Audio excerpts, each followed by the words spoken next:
In the summer of 1945, the World War entered its sixth year. The death of Adolf Hitler in April ended the war in Europe.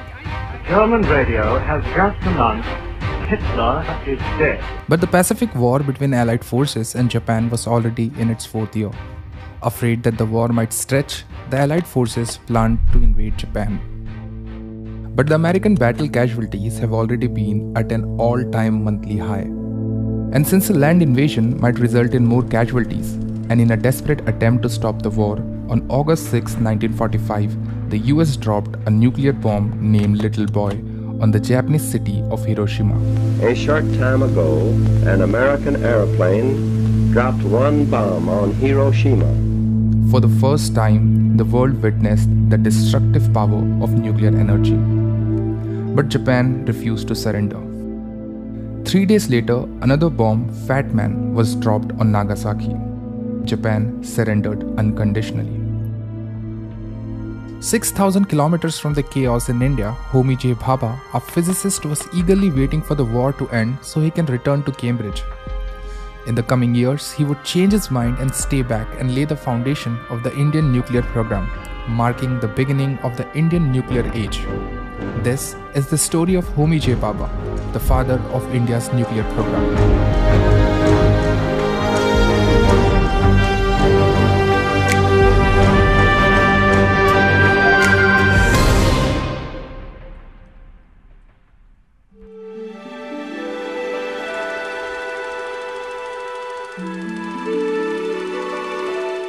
Homi was born into a wealthy Parsi family in Bombay on October 30th, 1909. His father was a well-known lawyer. As a kid, Homi showed signs of being unique. Though he did not show much interest in sports, he would spend most of his time reading and playing with his mechano set, building cars and cranes. At the early age of 15, he passed the senior Cambridge examination. When he turned 18, his parents decided to send him to Cambridge.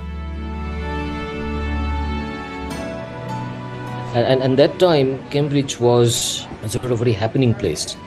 In the 1930s, a lot of things about quantum mechanics and the nuclear physics were being discovered right in front of his eyes, and so he could learn, he could assimilate, he could then work with those leaders in that field.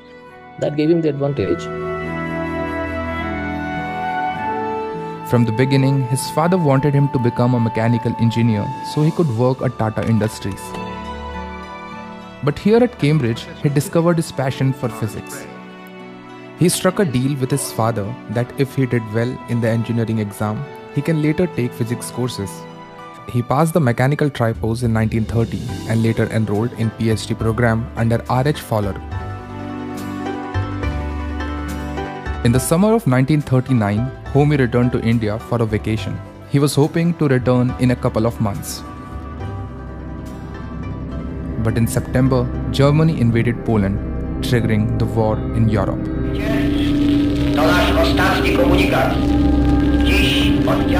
Homi changed his plan to return, as most of his scientific colleagues joined the war effort and little attention was paid to basic research.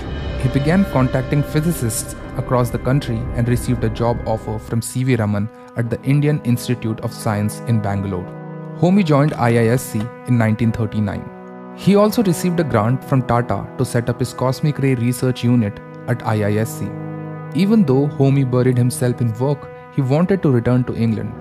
But to his surprise, the war restricted finances, and it seemed impossible to fund his visit. Homi was disheartened.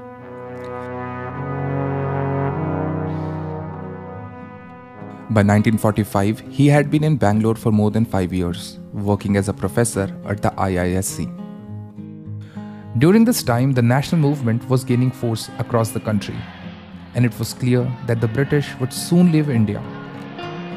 This is the time when he had a change of heart, and he began wondering how scientific research in independent India could play a role in shaping the country.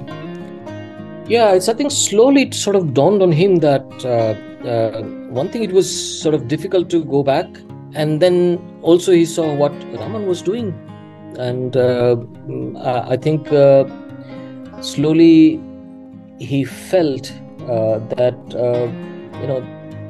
it was possible to do things in India because of this 4 or 5 years of experience in IISc. Told him that he had many students working on theoretical projects, and also he was flying.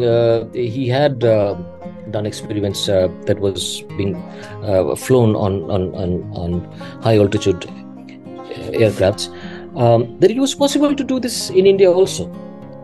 In those days, India had some renowned scientists working in labs across the country.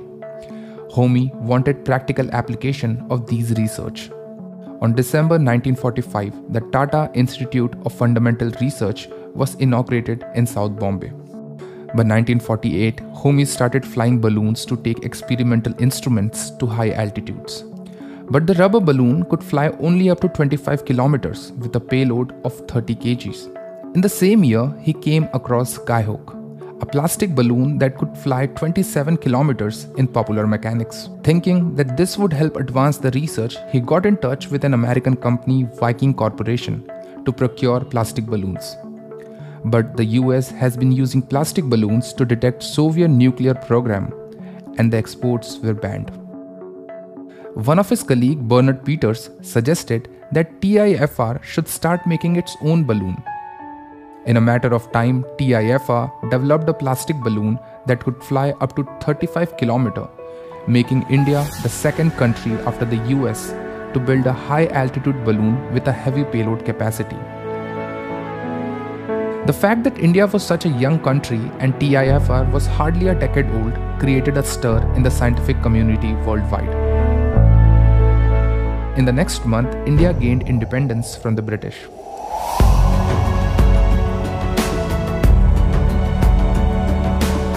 Nehru passed legislation drafted by Homi and Dr. Shanti Swarup Bhatnagar in the Constituent Assembly, making way for the Atomic Energy Commission.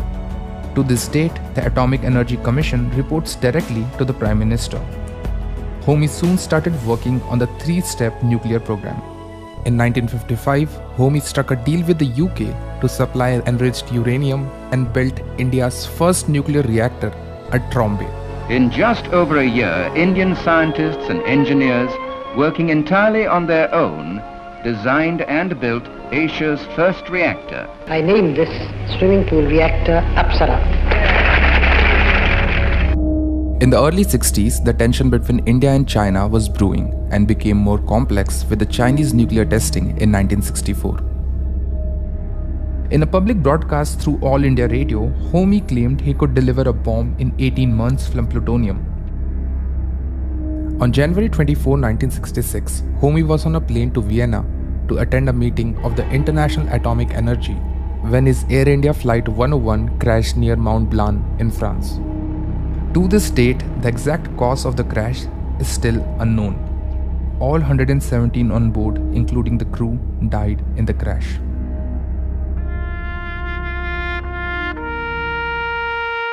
His death was a loss to India's scientific community and the country as a whole.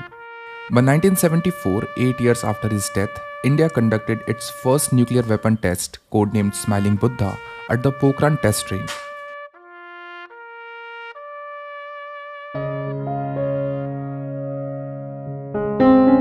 Homi Bhabha's legacy continues to shape India's approach to nuclear technology. Today, India is one of the world's largest nuclear powers and continues to explore new technologies and approaches to using nuclear energy for peaceful purposes. Coupled with a doubling of the world's population within the next 100 years, which is the least that we can expect, this would exhaust the known reserves of fossil fuels in under a century. It is in this simple arithmetic, no allowance has been made for the fact that the standard of living of the industrially advanced countries is rising, and we hope will continue to rise.